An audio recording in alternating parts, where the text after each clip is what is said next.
बिस्मिल्लाहिर्रहमानिर्रहीम। अस्सलामुअलैकुम। Live with doctor Shahid Masood के साथ मैं हूं सुमेरा सलीम।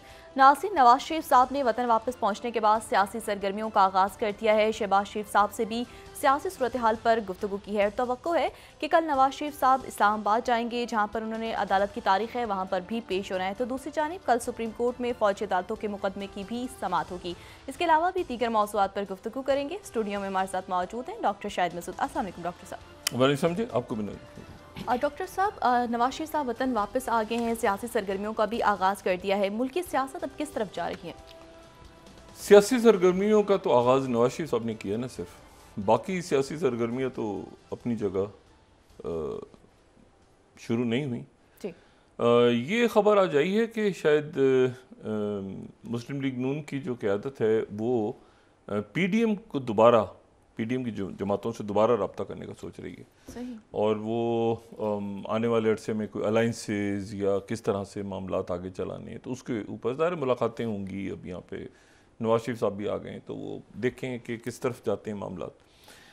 और इसमें दूसरी जो बात आगे बढ़ाने से पहले अपने बहुत प्यारे दोस्त और भाई अरशद शरीफ शहीद की जो है वो पहली बरसी, और अल्लाह ताला अरशद के दर्जात बुलंद फरमाए और दुनिया भर में जहाँ भी लोग उसके लिए दुआ कर रहे हैं अल्लाह ताला उनकी दुआएं कबूल फरमाए। एक बरस गुज़रा, उसके अहले खाना, उसकी वालदा, उसके बच्चे, उसकी सब घर वालों को अल्लाह ताला सब्र जमील अता फरमाए। अरशद हमेशा हमारी यादों में भी रहेगा और दुआओं में भी रहेगा। और बस बाज़ बातें ऐसी होती हैं, जो बाज़ यादें ऐसी होती हैं जो इंसान के साथ रह जाती हैं, तो अरशद उनमें से जो हमेशा यादों में और दुआओं में रहेगा। ये जो मुल्क की सियासत, अच्छा ये फ़ौजी अदालतें जो हैं, ये फ़ौजी अदालतों के हवाले से पहले ये बयान हुआ था कि 102 मुकदमात वहाँ शुरू हो गए। आज भी गालिबन यही जवाब जमा करवाया गया। साथ एक बात ये भी हो रही है कि चूंकि रोकने का कह दिया था, तो शायद थोड़ा सा मैं इसको नहीं सही तरह फॉलो कर पाया। एक शायद ये भी पिटिशन गई है कि जी वो शुरू तो हो गए हैं मुकदमात वहाँ पे, लेकिन ये है कि वो कुछ लोग कह रहे हैं कि रोका जाए, कुछ ये अदालत में तय होगा। ये दो मामलात हैं ऐसे हैं कि 90 दिन का इलेक्शन और ये फौजी अदालतें, ये अदालत में तय होगा। और ये साथ ही नवाज शरीफ साहब के इशूज़ कहाँ पे जाते हैं और उसका क्या होगा कि वो जो शिक है, यानी उसके ऊपर एक राय है कि वो ताउमर है, एक ये है कि 5 साल बाद ख़त्म हो गया एक्ट। वो जो शिक, वो जो फैसला आया हुआ है वो फुल कोर्ट का फैसला, उसको क्या करना है। फिर ये है कि नैब के मुकदमात क्या बहाल हुए नहीं हुए, क्योंकि वो बंदयाल साहब की अदालत तो बहाल कर गई थी, तो वो जो शिक है वो कहाँ जाएगी। अगला ये हफ्ता अदालतों में ज़्यादा मामलात, मेरा ख्याल है कि सियासी सरगर्मियाँ अब मोहताज होंगी कि अदालती फ़ैसले क्या आते हैं, और अदालती फ़ैसले जब आएंगे तो उसके बाद फिर सियासी सरगर्मियाँ अकॉर्डिंगली शुरू होंगी कि किसको कहाँ से रिलीफ मिल रही है, कहाँ से रिलीफ नहीं मिल रही, क्या हो रहा है। तो ये मेरे ख्याल से अदालती फ़ैसलों के ऊपर काफ़ी अब डिपेंड कर रहा है कि वहाँ से क्या फ़ैसले अदालतों से आते हैं। और जब इसमें कोई बड़ी बात होगी तो उसके ऊपर हम कर लेंगे बात। मियां नवाज शरीफ साहब ने वही जो बात थी, हमने दरमियान में अपने एक गुफ्तगू की थी कि वो बात, एक मैसेज किया कि जी इसको आप कुछ नाम वगैरह ना लें, वो नहीं लिए उन्होंने, बात वो कर भी गए और वो ठीक है, वो बस आगे सियासत जो है वो चले और उसमें मुल्क के अंदर तलखियाँ कम हों। लेकिन इसमें जो दूसरी बात है वो ये है कि जो और वाक़यात हैं वो कुछ नॉर्मल, यानी मामूल से हट के ख़राबी की तरफ जा रहे हैं। सही। और वो ख़राबी की तरफ जा रहे हैं और वो मशरिक़ वस्ता के मामलात हैं। और वो जब ख़राबी की तरफ जा रहे हैं तो वो अभी हम देखें 3 वाक़यात तो कम से कम ऐसे हैं ना जिनसे दुनिया नहीं निकल सकी अभी तक। एक तो कोविड से दुनिया नहीं निकल सकी। कोविड के जो असरात थे, कोविड के बाद ये था कि शायद तेज़ी के साथ माशी इस्तेकाम आएगा और इंडस्ट्रीज़ आगे चलेंगी और सब कुछ होगा। तो वो कोविड के से निकले तो साथ ही जो है वो यूक्रेन की जंग स्टार्ट हो गई। कोविड के दिनों में भी बल्कि जंगें होती रहीं। ये जो चाइना इंडिया है ये कोविड के दौरान ही शुरू हुआ। इसी तरह से आर्मीनिया अज़रबैजान कोविड के ज़माने में शुरू हुआ। लेकिन फिर ये बड़ी जंग आ गई यूक्रेन की, जी। और अभी यूक्रेन की जंग का कोई सरपैर ही समझ में नहीं आ रहा था, तो ये मशरिक़ वस्ता की जंग जो है ये एक मज़ीद ख़राब से ख़राब हो रही है और इसमें और फ्रंट्स खुल रहे हैं। अच्छा, इसमें दो बातें जो है ना वो ऐसी हैं जो मेरा ख्याल है कि मैं कल भी एक तो वो इसराइल और फ़लस्तीन वाली बात की थी। फ़लस्तीन में रहने वाले लोग जो हैं वो फ़लस्तीनी ही कहलाते थे, यानी वो जब से फ़लस्तीन मौजूद है तो वो फ़लस्तीनी कहलाते थे। बनी इसराइल से पहले भी वो फ़लस्तीनी कहलाते थे। मतलब बात ये है कि वो फ़लस्तीनी, हाँ, फ़लस्तीन मौजूद था और फ़लस्तीनी भी मौजूद थे। वो बनी इसराइल बाद में आई और अम्बिया उसमें उस कौम में ही अम्बिया आए। जी। तो ज़ाहिर है वहाँ जो लोग थे, अब वो मुझे नहीं सही तरह से पता कि वो पैगन्स थे या बुतों की पूजा करते थे या चांद तारों को मानते थे, क्या करते थे वो, लेकिन बहरहाल अम्बिया के आने से पहले भी फ़लस्तीन की सरजमीन पे लोग थे जहाँ पर अम्बिया को भेजा गया। तो फ़लस्तीन तो मौजूद था। इसराइल जो है वो हज़रत याकूब अलैहिस्सलाम का नाम है, ठीक है, और वो उनके जो 12 बेटे, जिनमें से हमने बात पहले भी कर ली, जो कि हज़रत याकूब अलैहिस्सलाम का नाम इसराइल, तो उनके जो 12 बेटे वो बनी इसराइल, और उन्हीं का जिक्र, उन्हीं से फिर लॉस्ट ट्राइब्स ऑफ बनी इसराइल, और वो पूरा जो एक, मैं इस पर पहले बहुत तफसीलन बात कर चुका हूँ।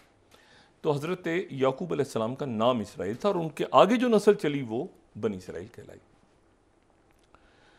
और ये सारे जो अंबिया हैं ये हज़रत इसहाक़ अलैहिस्सलाम की, यानी हज़रत इब्राहीम के जो वो साहबजादे जो कि अरब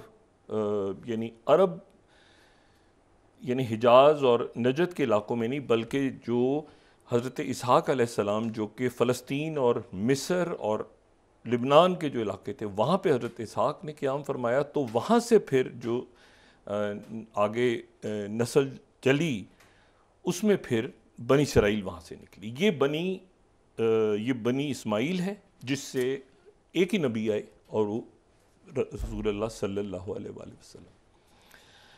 अच्छा, अब इसमें दूसरी जो तो एक तो बात वो क्लियर हो गई थी कल। दूसरी जो बात है वो ये है कि ये जो बात बार बार हो रही है कि जी हमास फ़लस्तीनी नहीं है, हमास सिर्फ हमास ही फ़लस्तीनी नहीं है। अच्छा, ये एक अजब सी बात है। मतलब इस बात पे अगर गौर करें ना कि फ़लस्तीनी सिर्फ हमास तो नहीं है, फ़लस्तीनी से ये नहीं, ये प्रेसिडेंट बाइडेन भी कह रहे हैं। अच्छा, देखने में बड़ी अजीब सी बात लगती है, लेकिन ये इसमें ऐसी एबनॉर्मल सी क्या बात है। मतलब मैं ये कहूँ कि जी मतलब हमास एक पॉलिटिकल मूवमेंट है और उसका एक मिलिटेंट विंग है, इसमें वो तो खुद ओन करते हैं इस बात को। मतलब मैं इस तरह से कहूँ कि जी जितने इंडियंस हैं वो सारे बीजेपी में, अजीब बात लगेगी, मैं कहूँगी जितने इंडियंस हैं वो सारे कांग्रेस में हैं, ये जितने पाकिस्तान में लोग हैं वो तो मुस्लिम लीग नवाज में या पीटीआई में या पीपल्स पार्टी में। अजीब, वो भाई पॉलिटिकल पार्टी है, कुछ लोग हमास में होंगे, कुछ लोग जो है वो महमूद अब्बास के साथ होंगे, कुछ इस्लामिक जिहाद में होंगे, कुछ हो सकता है सियासत में दिलचस्पी ना रखते हों। तो ये एक हमास अलग है, फ़लस्तीनी अलग है, हमास अलग है, फ़लस्तीनी अलग है, हम फ़लस्तीनियों के साथ हैं, हमास के।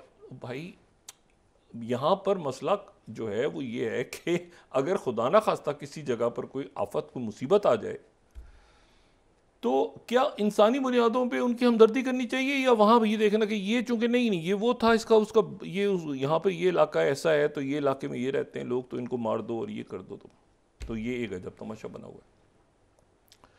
दूसरी बात यह है कि एक चीज़ पे सब मुत्तफिक हैं और वो ये है कि टू स्टेट सॉल्यूशन होना चाहिए, यानी दो रियासती हल होना चाहिए। सबका ही नुक्ता नजर है, लेकिन ये भी बस ऐसे ही है, बस ऐसे ही है। बस आप समझ रहे हैं कि टू स्टेट सॉल्यूशन बस क्या है, बस किसी को भी नहीं पता। अब किसी से पूछ रहे हैं कि टू स्टेट सॉल्यूशन क्या है, पाकिस्तान में, अमेरिका में, किसी अरब मुल्क में, किसी गैर अरब मुल्क में, आप उनसे पूछेंगे टू स्टेट सॉल्यूशन आखिर क्या है। अच्छा, इंडिया की भी पॉलिसी है, अमेरिका की भी पॉलिसी है, सबके बोलते हुए है क्या, ये किसी को नहीं पता कि टू स्टेट सॉल्यूशन क्या है। ये जो टू स्टेट सॉल्यूशन है ये एक कहते हैं ना कि बस एक तसव्वुराती टू स्टेट है। सही। अच्छा, तसव्वुराती टू स्टेट क्या है कि वो तसव्वुराती टू स्टेट में उसको इसलिए कह रहा हूँ, अब ज़ाहिर है कि एक नुक्ता नज़र है, इससे इत्तेफाक करें इत्तेफाक ना करें। ये पील कमीशन बना था, सर रॉबर्ट पील थे। सही।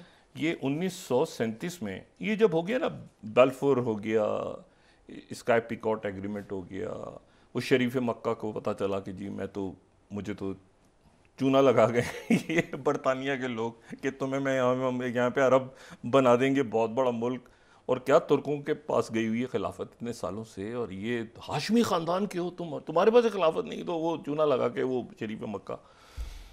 अच्छा, तो उसके बाद ये हुआ कि वो जब बेलफोर डिक्लेरेशन आ गई, और ये तो तकसीम करने जा रहे हैं फ्रांस, और ये तो बरतानिया आपस में बांट रहा है, और हमें तो इतना सा हिस्सा, मेरे बेटों ने उठा के साइड पे बेवजह वतन। अच्छा, उसके बाद ये हुआ कि ये यहाँ पे फ़लस्तीनी इलाकों में हो गया प्रॉब्लम शुरू।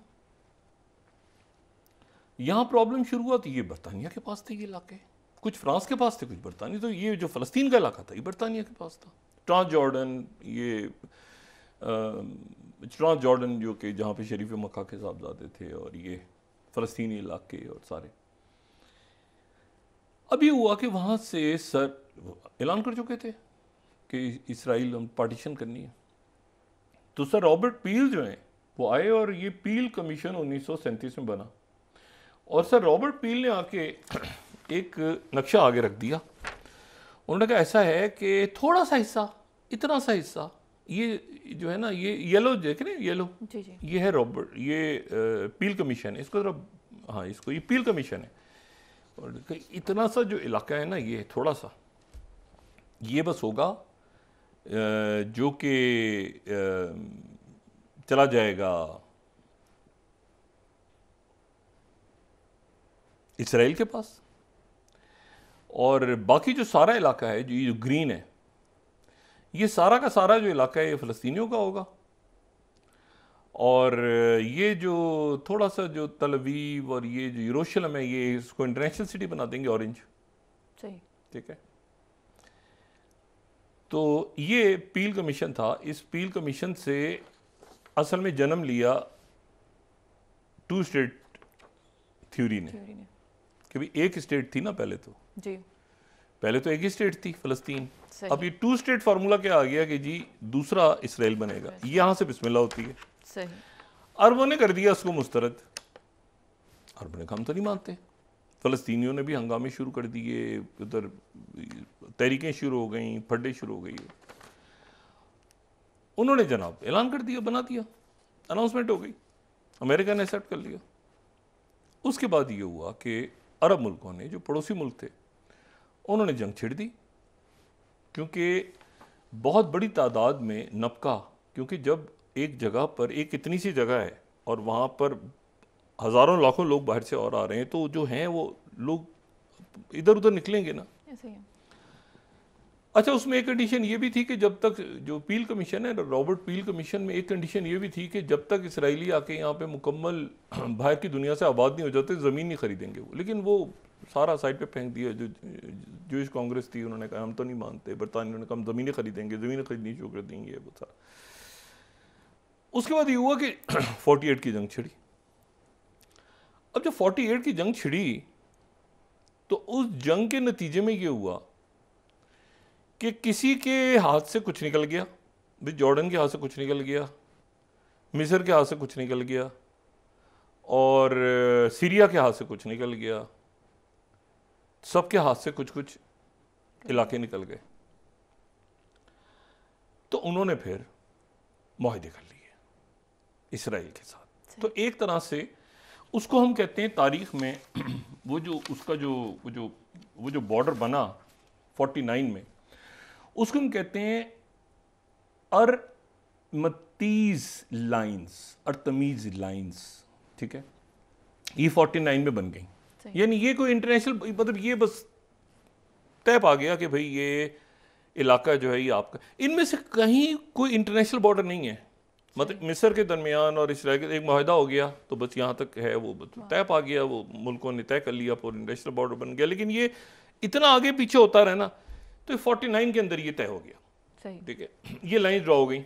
अच्छा, अब आप जरा पहले नक्शे को देखें और इस नक्शे को देखें। आप मुझे बताएं कि फ़लस्तीन किधर गया? फ़लस्तीन तो गायब हो गया ना, इसराइल इसराइल है। आप देखें, अब आप पहले नक्शा देखें, फिर वो देखें कि वो जो रॉबर्ट पील ने आगे क्या बनाया था, और आखिर में 49 में क्या मिला। ठीक है, आप मुझे बताएं कि फ़लस्तीन इसमें कहाँ गया? इसमें देखें ना, ये इससे पहले सारा फ़लस्तीन था। उसने ये पीले रंग को फ़लस्तीन बनाया। 49 में जो लाइनें ड्रॉ कर ली अरब ममालिक ने, क्योंकि शिकस्त हो गई, तो उन्होंने कहा ऐसा है कि ये हमारा इलाका, ये हमारा इलाका, ये हमारा इलाका, ये चलती रही लाइंस। फ़लस्तीनी किसी खाते में नहीं, अपने फ़लस्तीनियों से डिस्कस ही नहीं किया। अच्छा, उसके बाद ये हुआ कि ये चलता रहा 67 तक। बीच में वो सुइस कैनाल का क्राइसिस और ये वो वाक़यात अलग हैं। ये भी मैं ज़रा स्पेसिफिकली एक नुक्ते पे नज़र डाल रहा हूँ कि टू स्टेट सोल्यूशन क्या है। ये चलता रहा 67 तक। 67 में फिर जंग हुई, 6 रोज़ा जंग। अच्छा, उस 67 की जंग में जो है वो 67 की जंग में पाकिस्तान के पायलट्स, अगर सबसे ज़्यादा अरबों के साथ कोई लड़ा है ना फ़लस्तीनियों के लिए, एक तो सितंबर का वाक़या तो अलग है, वो तो आपस में अरब मुल्कों का ही मसला हो गया था, उसको तो मैं बीच में नहीं लेकर आ रहा। अरबों का ही आपस में मसाइल खड़े हो गए थे। लेकिन जो 67 वॉर, उसमें पाकिस्तानी पायलट्स ने बड़ा ज़बरदस्त, आज भी अरब याद करते हैं कि पाकिस्तान के पायलट्स जो थे वो गए थे, और लेकिन हुआ ये कि वो उस जंग में अरबों को शिकस्त हो गई 67 की वॉर में। और 67 की वॉर में शिकस्त हुई तो ये बॉर्डर ख़त्म हो गए। ये जो अरमतिश लाइंस हैं ये ख़त्म हो गई, ये 67 तक चली, उसके बाद ये भी ख़त्म हो गई। यानी अब आप देखें क्या हुआ अरब मुल्कों के साथ, क्या हुआ 67 से पहले जो है, बिफोर वॉर, आप देखें इसराइल कितना छोटा सा है, नन्हा सा है ना जी, बिल्कुल। इसराइल ज़रा वॉर के बाद देखें 5 दिन के बाद क्या होता है, इसराइल कितना बड़ा हो गया। उन्होंने जनाब जॉर्डन का भी हिस्सा ले लिया, सीरिया से गोलान हाइट्स, यहां से सिनाई ले लिया। ये सिर्फ आप देखें 5 और 11 जून के दरमियान 1967 के इसराइल इतना छोटा सा इतना बड़ा हो गया। यानी अब आप चले जाएं दोबारा 47 में, तो इसराइल है ही नहीं। फिर इसराइल के बारे में एक आइडिया आता है कि इतना सा बनेगा, फिर क्यों इतना बड़ा हो जाता है, फिर इतना बड़ा हो जाता है, फिर इतना बड़ा हो जाता है, इतना बड़ा होता होते होते होते होते, होते, और आखिर में जब ये जंग खत्म हुई 67 की, तो इतना बड़ा इसराइल है, और साथ जॉर्डन भी खा गया है वो, साथ वो सीरिया का हिस्सा भी खा गया है, इजिप्ट का भी खा गया। रौला पड़ गया, ये क्या हो गया भाई।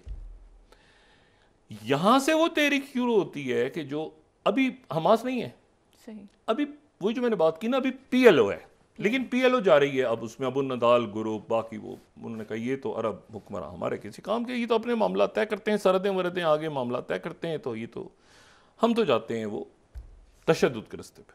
वो तशद्दुद के रास्ते पे गए, और उसके नतीजे में बदकिस्मती बेगुनाह लोग भी मारे गए, आगे पीछे, वो एक पूरा एक चलता रहा सिलसिला। इसराइली भी अगवा हो रहे हैं, जहाज, वो सारे वाक़े हम कर चुके हैं। लेकिन फिर ये हुआ कि मुल्कों ने इसराइल के साथ अपने ताल्लुकात बहाल करनी शुरू। सबसे पहले मिस्र ने किया, इजिप्ट ने किया अनवर सादात के दौर में, उसके बाद फिर जॉर्डन ने कर लिया। लेकिन उन मुआहदों में कोई फ़लस्तीनी नहीं है, यानी मुल्कों ने अपने ताल्लुकात इसराइल के साथ, और फ़लस्तीनियों को उन्होंने साइड पे कर दिया। हालांकि सारा इलाका फ़लस्तीन का है, उन्होंने कहा ये हमारा इलाका हो जाएगा, ये आपका हो जाएगा, ये सरहद वापस आगे पीछे दाएं बाएं। अब ये हुआ कि वो फ़लस्तीनी जनाब चले गए, बिल्कुल ही एक दूसरे रुख पे चले गए। उन्होंने कहा कि हमारे पास तो कोई रास्ता नहीं।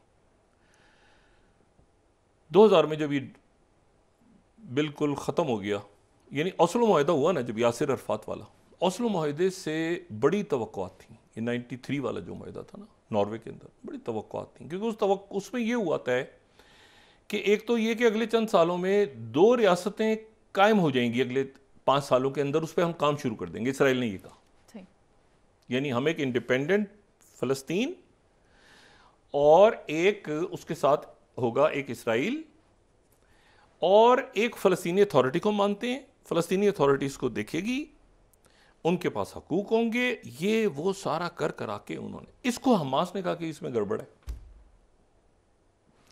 हमास ने कहा कि इसमें गड़बड़ है क्योंकि ये अपना वादा पूरा नहीं करेंगे। अच्छा, अब ये मैं आपको बता रहा हूँ जो एक्चुअल फैक्ट है, ये हुआ इस तरह। उन्होंने कहा ये गड़बड़ है। कुछ अरसे के बाद ये हुआ कि वो वहाँ पर जहाँ पर इसराइल ने तय किया था कि फ़लस्तीनी अथॉरिटी और फ़लस्तीन कायम होना शुरू होगा, वहाँ पर सेटलर्स आने शुरू हो गए, आबादियाँ बननी शुरू हो गई। यहूदियों ने अपनी आबादियाँ बनानी शुरू कर दी क्योंकि right wing party, Likud party जीत गई। उन्होंने कहा कि हम तो मानते ही नहीं, कौन सा ओस्लो, वो कैंप डेविड डेड हो गया 2000 का, वहाँ से इंतिफादा शुरू हो गई। इन्होंने फ़लस्तीनियों के दिमाग में ये चीज़, जहन में चीज़ आई कि जब तक हमारे लिए कोई बात नहीं करेगा, जब तक हम खुद अपने लिए कुछ नहीं करते, हम कुछ करेंगे तो हमको फटा डालेंगे तो हमारी कोई बात सुनेगा, वरना ये 5 स्टार होटलों की कॉन्फ्रेंस से हमारा काम होने से रहा। पहली इंतिफादा शुरू हुई और पहली इंतिफादा में ये हमास और ये बड़ा बुरा दौर था, कई हज़ार लोग उसमें जानों से गए। फिर उसके बाद दूसरी इंतिफादा शुरू हुई, उसमें भी बहुत बड़ी तादाद में लोग अपनी जानों से गए। लेकिन फ़लस्तीनी जो हैं वो, मैं जो लोग वहाँ पे कभी गए हैं ना, साबरा, शतीला या गज़ा के अंदर जनीन कैंपों में और बाकी जगहों पे, वहाँ पर ये सूरत हाल है कि अच्छी खासी उम्र के लोग हैं, मतलब आपको कोई मिलेंगे मिसाल के तौर पे कुछ 60, 65, 70 साल का आदमी, उसने सारी ज़िंदगी जो है वो ट्रेन नहीं देखी, वो कैदी है, वो सारी ज़िंदगी जो है वो उधर ही बैठा होगा किसी कोने के अंदर। और मतलब आप टीवी अगर आ गया तो टीवी पे वो देख रहा है कि अच्छा बाहर ऐसे होता है, वो पुराने गाने सुन रहा है, कोई कह रहा है कि बाहर की दुनिया में ऐसे होता है क्या, अच्छा ये जहाज़ उड़ाते हैं, जहाज़ उड़ते हैं, अच्छा फलाने के घर में कलर टीवी लगा हुआ है, अच्छा टीवी आ गया उसके घर में, मतलब वो कैदी हैं। इसको बिल्कुल आप ऐसे देखेंगे जैसे ये, अच्छा ये आप, मैं आपसे सिर्फ गज़ा की बात नहीं कर रहा, गज़ा का तो बुरा ही हाल है ना, मैं आपसे बात कर रहा हूँ गज़ा से बाहर भी जो पनागुज़ीन कैंप है वहाँ पर भी हाल है। आप मिसाल के तौर पर कच्ची आबादी में चले जाएँ, ये कोई कच्ची आबादी पाकिस्तान की उठा लें या बांग्लादेश में कच्ची आबादियाँ होंगी, स्लम्स है ना, इंडिया में भी हैं, हर मुल्क में स्लम्स होते हैं, कच्ची आबादियाँ, पुरानी आबादियाँ। लेकिन उन आबादियों में बहुत छोटे छोटे घर, बड़े गरीब लोग, बड़े मसले मसाइल सारे, कोई वहाँ पे बदमाश बना हुआ है, कोई वहाँ पे कुछ है, वो अपनी दुनिया, उनकी स्लम्स की अपनी दुनिया होती है। मुंबई के स्लम्स हैं बड़े, कराची में, पूरे पाकिस्तान में, बांग्लादेश में, श्रीलंका में स्लम्स हैं। लेकिन ये जो स्लम्स है ना, ये जो साबरा शतीला में अब जाए ना, तो ये कैदी हैं, मतलब ये स्लम से निकल नहीं सकते, मतलब इनको स्लम से निकल, क्योंकि ये शहरी नहीं है, मतलब लेबनान में तो लेबनान के शहरी नहीं है, ये जो है अगर ये कहीं किसी जगह पर हैं तो उस मुल्क के शहरी नहीं है, मतलब इनको ये कैद में ही है, तो मतलब इनको फिर अंदर जराइम है, अपनी दुनिया है, फिर करप्शन बढ़ रही है, फिर क्या करना है, कैसे निकलना है, क्या बच्चे क्या करें, तो एक लोग होते हैं ना कि भूल गए एक बहुत बड़े अलमिया को। अब उसके नतीजा ये निकला है कि वो तशद्दुद पे आ गए हुए बहुत बड़ी तादाद में। ये जब जंग हुई है ना 2006-07 की, तो उस वक्त बहुत बड़ी तादाद जो थी वो एक 2 रियासती सोल्यूशन की बात करती थी कि ये एक इंडिपेंडेंट स्टेट होगी और ये हम लेके रहेंगे, फ़लस्तीन आज़ाद हो जाएगा। आज़ाद से मुराद, आज़ाद तो क्या होना है यार, फ़लस्तीन रियासत बन जाएगी इसराइल के साथ। अब ग्रेजुअली पैसेज ऑफ टाइम वो ख़त्म होता जा रहा है। वो जो 2 रियासती एक ख्वाब था ना कि एक, मुझे बताएं इस वक्त 2 रियासतें कहाँ बनेंगी। अच्छा, मैं आपको इसमें बड़ी एक इंटरेस्टिंग 2-3 इंटरेस्टिंग स्टडीज़ फॉरवर्ड करके फिर ज़रा ख़बरों की तरफ जाते हैं कि हालात क्या हैं। पहली बात तो आप ये देखें कि जो वॉल स्ट्रीट जर्नल ने 2007 में एक बात की है, बड़ी इंटरेस्टिंग, उसमें बड़ा इंटरेस्टिंग चीज़ है 2017 का। वो कहते हैं 1 और 3 स्टेट सोल्यूशन, एक स्टेट बनाई जाए या 3 बनाई जाए, क्योंकि एक जगह तो हमास है, एक जगह है फ़लस्तीनी अथॉरिटी और एक जगह है इसराइल, तो 1 या 3, अभी तक इसमें कंफ्यूजन। फिर फॉरेन पॉलिसी ने 6 में ये 2014 में लिख दिया कि 3 स्टेट सॉल्यूशन, कि भाई अब तो उधर पीएलए है, इधर हमास है, बीच में जो है वो, तो ये तो 3 मुल्क हैं। अच्छा, फिर उसके बाद 2023 में अभी यानी फरवरी में एलए टाइम्स के अंदर बड़ा अच्छा आर्टिकल है, is the 2 solution for Palestine, Israel and Palestine dead, may be what is alternative. मतलब अब ये उस वक्त का जब कहा उन्होंने कि जब ये नेतन्याहू की गवर्नमेंट आ गई, उन्होंने कहा कि सवाल ही पैदा नहीं था, ये तो सेटल्ड, ये तो मस्जिद अक्सा में आगे जो बात हुई थी उसको ये नहीं मानते, ये तो मानते ही नहीं है उस ओस्लो को, अकॉर्ड्स को, इनको तो अब दूसरी कैसे बनेगी, रियासत कैसे बनेगी। अच्छा, फॉरेन अफेयर्स ने 2023 में अभी इसके ऊपर बड़ी बहस हुई, ये बड़ा लिखा बंदे जो साहब हैं उनको मैं जानता हूँ, उन्होंने बात जो है उनकी बात बड़ी उसमें वजन, उन्होंने कहा एक ही स्टेट है, अब 2 स्टेट नहीं होनी बन सकती, किसी तरह इसराइल को कायल किया जाए कि वो इसको जमहूरी रियासत बना के फ़लस्तीनियों को उसमें हक दे दे, पूरा अपनी तरह का वोटिंग राइट दे दे, अपने आईडी कार्ड्स दे दे, अपनी शनाख्त दे दे, लेकिन उनको इंसानों की तरह ट्रीट करे, उनको जानवरों की तरह ट्रीट ना करे, मतलब जानवरों के साथ भी वो सलूक नहीं करे होता जो कि फ़लस्तीनियों के साथ हो रहा है। अच्छा, उसके बाद फिर न्यूयॉर्क टाइम ने 2017 में लिखा कि अगर किसी को डिटेल पढ़नी हो इसकी, the 2 state solution, what it is and why it hasn't happened, हो क्यों नहीं सका, हो नहीं। अच्छा देखिए ना, इशू ये है कि फलस्तीनियों को क्या वो अब देखिए ना, इमदादी ट्रक रुके हुए हैं जी, ये फलस्तीनी जो हैं, ये जो हमास के लोग हैं या हिजबुल्लाह, अब तो ये महमूद अब्बास भी एक खास अच्छा अभी फिर इनको अबू माजिन करना शुरू कर दिया दोबारा ना, अगर आप इसराइल का मीडिया देखें या बाकी मीडिया देखें, अबू माजिन। इशू ये सारा कि ये इनको ये पता है कि हमारे ऊपर बड़ा, हमारे नाम पे बड़ा राज किया सबने, और हम नहीं तो कोई भी नहीं, तो असला उठा लो। अभी किसी की प्रॉक्सी बनते हैं, किसी की प्रॉक्सी नहीं बनते, कोई इनके साथ जाता है, कोई नहीं जाता। सही हो गया। ये हिजबुल्लाह, ये देखें, इशू ये है कि इस मसले को हल करना है। 2 स्टेट क्या मुमकिन है इस वक्त? क्या नेतन्याहू से कोई कह सकता है कि गजा को यार एक स्टेट डिक्लेयर कर दो? वो गजा को कह रहे हैं इनको मलिया मेट कर देंगे। सही हो गया। अगर वो कहेंगे जी हाँ चले हम हॉस्टेज को छुड़ाते हैं, भाई फर्ज करें बात करे, कतर ये बात करे, तुर्की बात करे, कोई तीसरा मुल्क बात करे कि जी हॉस्टेज को छुड़ाते हैं, चले डीमिलिटराइज करते हैं, मिलिट्री ये वेपन्स भी सारे खत्म करते हैं। अगर आपको कोई वांटेड लोग हैं 100, 200, 150, उनको भी जेलों में डालते हैं, लेकिन आप ऐलान कर देंगे जी 2 स्टेट होना चाहिए, कहीं तो हल निकलेगा ना। ठीक है डॉक्टर साहब, एक ब्रेक, लेकिन इसका हल नहीं निकल पा रहा। सही हो गया। नाज़रीन वापस आते हैं एक छोटे से ब्रेक के बाद।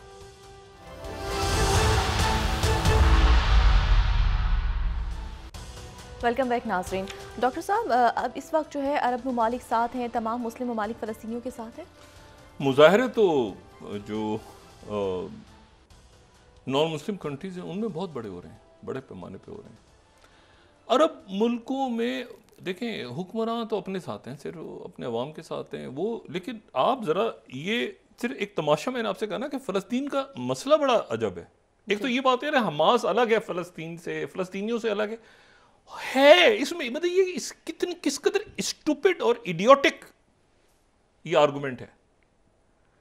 वो भाई वो सियासी जमातें जो उसमें नहीं होंगे वो किसी और में होंगे, मतलब वो फतह में होंगे, वो नॉन पॉलिटिकल, ये फजूल बात है ना। जी बिल्कुल। मतलब इंडिया और बीजेपी एक है, पाकिस्तान और पीटीआई एक है, बांग्लादेश और हसीना वाजिद एक है, वो पॉलिटिकल फोर्स है, वो अलग है, वो अलग है, वो आगे निकल गए हैं, वो कोई पीछे निकल गए, कोई रिपब्लिकन और वो अमेरिकन अलग होते हैं, वो भाई होते हैं, हमें भी पता है यार। अजीब आर्गूमेंट लेके बैठे हुए हैं।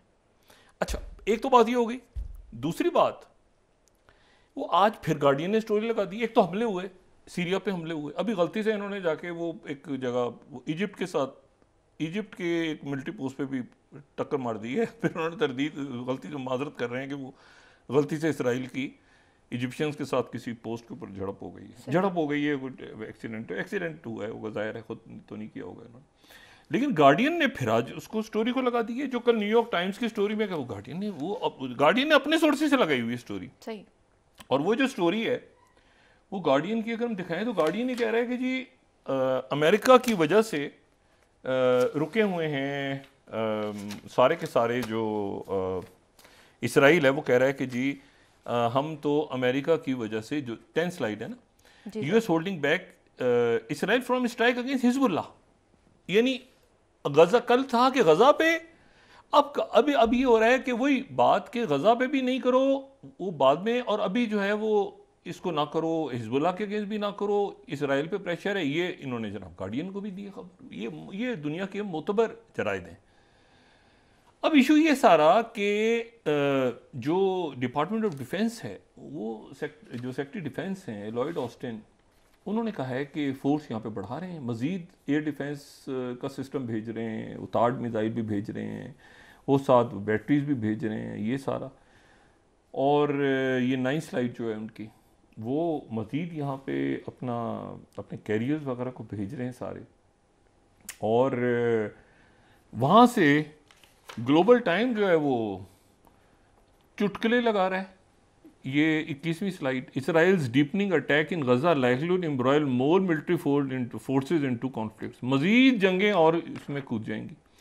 अच्छा, ये जो चीज़ है ना कि जंग फैल रही है, ये बड़ी अजब सी बात है कि अरब न्यूज़ ने भी यही खबर दी है आज कि जंग फैलने जा रही है। ये बड़ी तशवीशनाक बात है कि अरब न्यूज़ ने ये जो 16th है ना कि इसराइल स्ट्राइक गजा, सीरिया, वेस्ट बैंक, ये मगरबी किनारे, यानी अब मामला महमूद अब्बास वाली जगह पर भी आ गया है, वहाँ पर भी आज काफ़ी शहादतें हुई हैं। As war against Hamas threaten to ignite other fronts, ठीक है।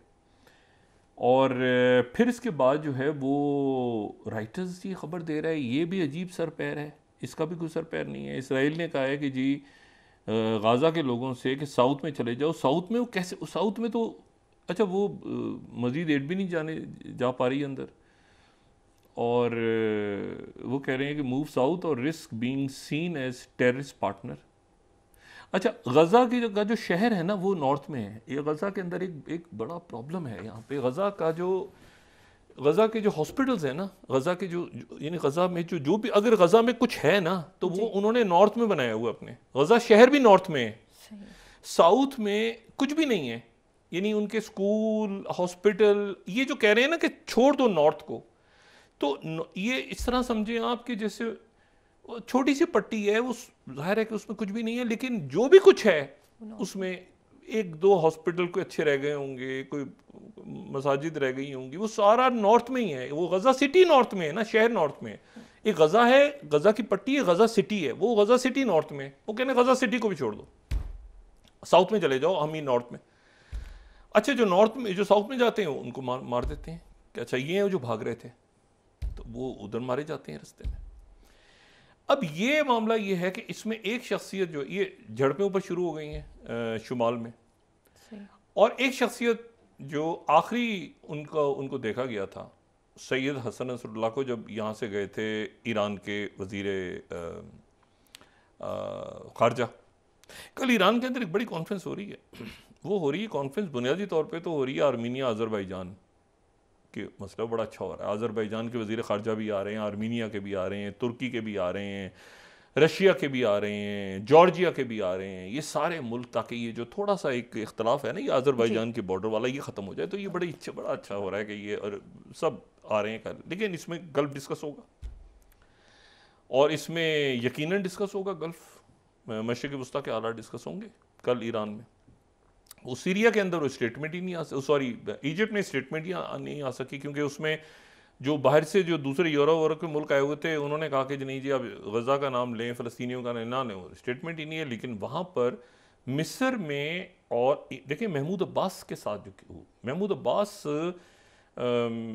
एक ऐसी स्टेज पे खड़े हैं जहाँ पे मेरा ख्याल है कि महमूद अब्बास के साथ, और ये जो कुछ किया है ना ये राइट विंगर्स ने, एक देखिए, और जॉर्डेनियंस, जॉर्डन के पास है मस्जिद अक्सा उनको, और ये अभी से नहीं है, ये उस वक्त आपने जब ये उनके पास कई दिहाइयों से अब मस्जिद अक्सा में घुस जा रहे हैं, उनकी इंसल्ट हो रही है, ये हो रहा है, मुसलमान पूरी दुनिया में देख रहे हैं, पूरे रमज़ान में जो होता रहा, इससे पहले होता, इसमें कौन सा 2 स्टेट सोल्यूशन? वो तो कहते हैं जो है इसको भी ख़त्म करो। अब मसला ये है कि यहाँ पर मुझे बताएं कि अब मैंने आपसे कहा ना कि मैं बिल्कुल इनकी वकालत नहीं कर, मैं आपको उनकी साइकी बता रहा हूँ। ये मैं जब गया ना यहाँ पे ये लेबनान के कैंप्स में कुछ अर्सा पहले, तो ये जो फ़लस्तीनी कैंप्स थे, तो यहाँ पर बड़ा गुस्सा था, ये मैंने बताया बाद में, इनके जो फ़लस्तीनी अथॉरिटी के जो लोग हैं इनको मैंने बताया, मैंने कहा जी आपने क्या क्यों नहीं किया? कहते हैं हमें इसलिए पता है कि वो इन कैंप्स में हमास से स्ट्रांग हो रही है। मैंने कहा आपको जाना चाहिए था, बहुत से लोग वहाँ पे, आपने दौरा किया लिबनान का, लेकिन आप वहाँ कैंप्स में नहीं गए, तो वहाँ पर बहुत शिद्दत के साथ ये बात हो रही है कि आप कैंप्स में नहीं आते। उन्होंने कहा, वो कहने लगे हमें अंदाज़ा असल में कैंप्स में ये कि वो सारी हमास बड़ी स्ट्रांग हो गई है वहाँ पे और वो नारे वगैरह लगा देते हैं, तो इसलिए मैंने कहा फिर तो अपने सारा ये कैंप जितने फ़लस्तीनी कैंप्स हैं ये सारे आपने हैंड ओवर कर दिए हमास के, हमास तो स्ट्रांग होगी वहाँ पे फिर अगर आप जा ही नहीं रहे। और उनके लोग जा रहे हैं, उनके लोग एम्बुलेंस हैं और ये और उनकी ये सर्विसेज भी तो प्रोवाइड करते हैं ना, हिजबुल्लाह वालों की बहुत ही एम्बुलेंसेज और ये सारे काम और ये। मैंने कहा वो उन कामों में भी आप हैं ही नहीं कहीं।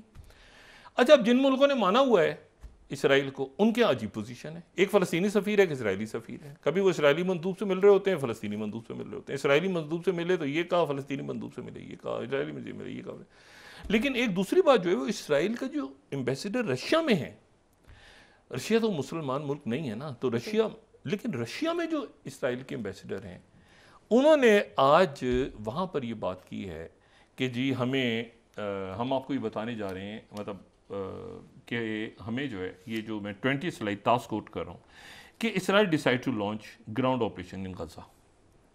अच्छा, लेवरोव ने आगे से क्या कहा है ये अभी तक बात सामने नहीं आई, ठीक है, या ये कि उनका कोई स्टेटमेंट नहीं आया क्रेमलिन का, बस उन्होंने ये बात वहाँ पे की है कि एम्बेसडर टू रशिया को उन्होंने कहा कि जी हम गजा के अंदर फ्रंट खोलने जा रहे हैं। ये जो मैं बात कह रहा था ना कि सैयद हसन नसरुल्लाह सामने नहीं आए, आखिरी दफ़ा उनकी जो पिक्चर सामने आई थी तो उस दिन आई थी जब ये ईरान के जो लोग मिडिल ईस्ट को थोड़ा सा जानते हैं ना, जब हसन नसरुल्लाह इस तरह के हालात में ना आए ना सामने, तो समझ जाएं कि वो कुछ जब आएंगे तो कुछ तकरीर के साथ ही आएंगे, कोई ऐलान ही करेंगे। मतलब ये उनका इस तरह से इस मौके पे ये जो हालात डेवलप हो रही है, इनको भी पता है, ये बात इसराइल को भी पता है, सारे अरब ममालिक को पता है, मैं कोई नई बात नहीं कर रहा। ये सैयद हसन नसरुल्लाह का जो अचानक, वरना वो ये होता है कि ऐसे छोटे मोटे मामला हो रहे होते हैं, वो बात कर रहे होते हैं टीवी पे आ रहे होते हैं, उसको सीरियस, मतलब वो सीरियस होते हैं हालात पहले वो, लेकिन अगर वो अचानक खामोश हो जाए ना, खामोश हो जाए और देख रहे हो कि ये नीचे ये हमारे लोग शहीद हो रहे हैं और ये जगहों पे कब्जा हो रहा है, तो फिर उसमें ये अरब दुनिया में एक ख़ास किस्म, ख़ास तौर पे मीडिया के लोग, ख़ास किस्म की एक वो फैलती है कि यार हसन नसरुल्लाह जो हैं वो जब भी आएंगे तो एक ऐलान करेंगे।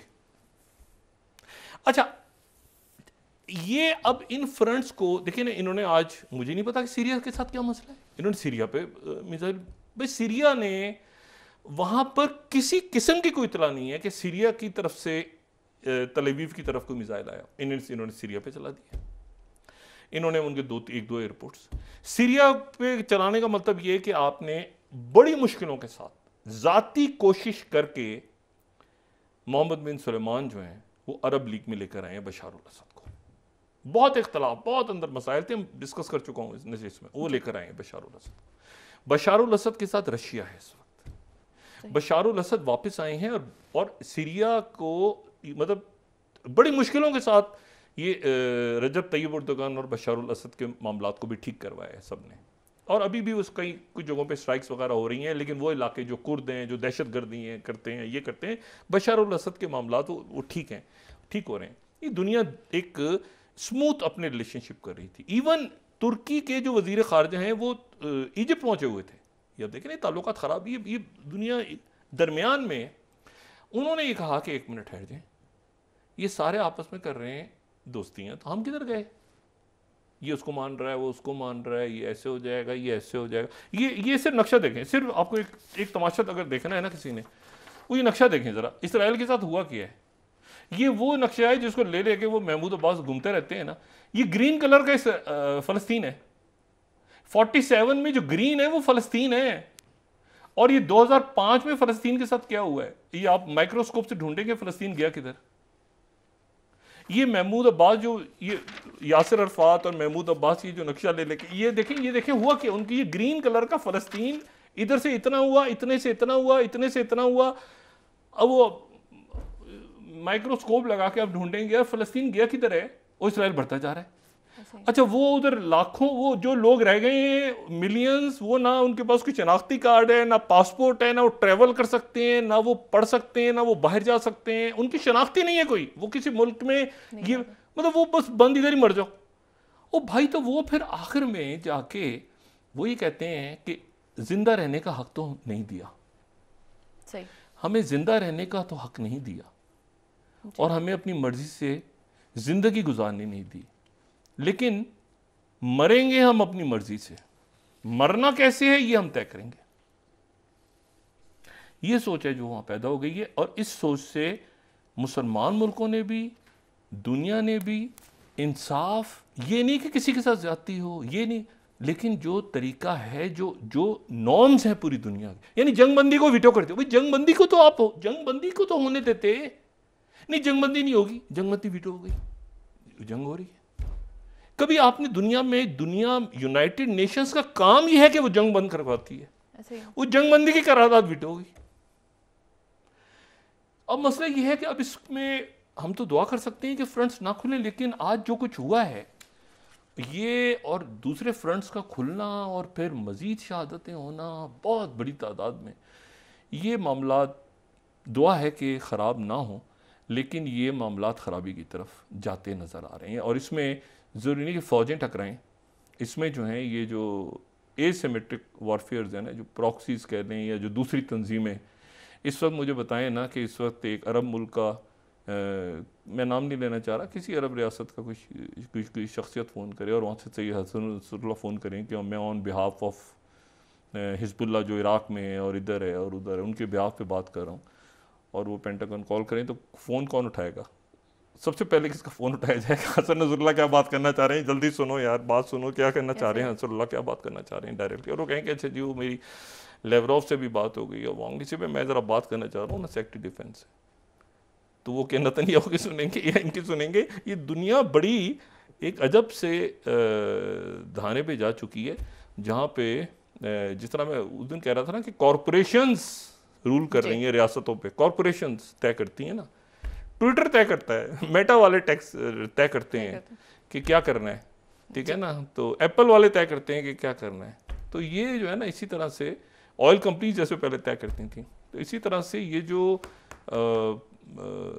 और तंजीमें हैं ना रियासतों के अंदर, ये वहाँ के हुक्मरानों से ज़्यादा, ये हुक्मरान बैठे ही उनकी वजह से होते हैं। जी, बहुत शुक्रिया डॉक्टर साहब। नाज़रीन, इसके साथ ही आज का प्रोग्राम अपने इख्तिताम को पहुँचा। मुझे सुमेरा सलीम को दीजिए इजाज़त, अल्लाह निगहबान। जी डॉक्टर साहब, इस दुआ के साथ कि अल्लाह ताला खैरियत रखे और ये मामलात अमन की तरफ जाएँ। अपना दोस्तों, रिश्तेदारों, गिरदोनवाह के लोगों का सब ख्याल रखिएगा। अल्लाह हाफ़िज़।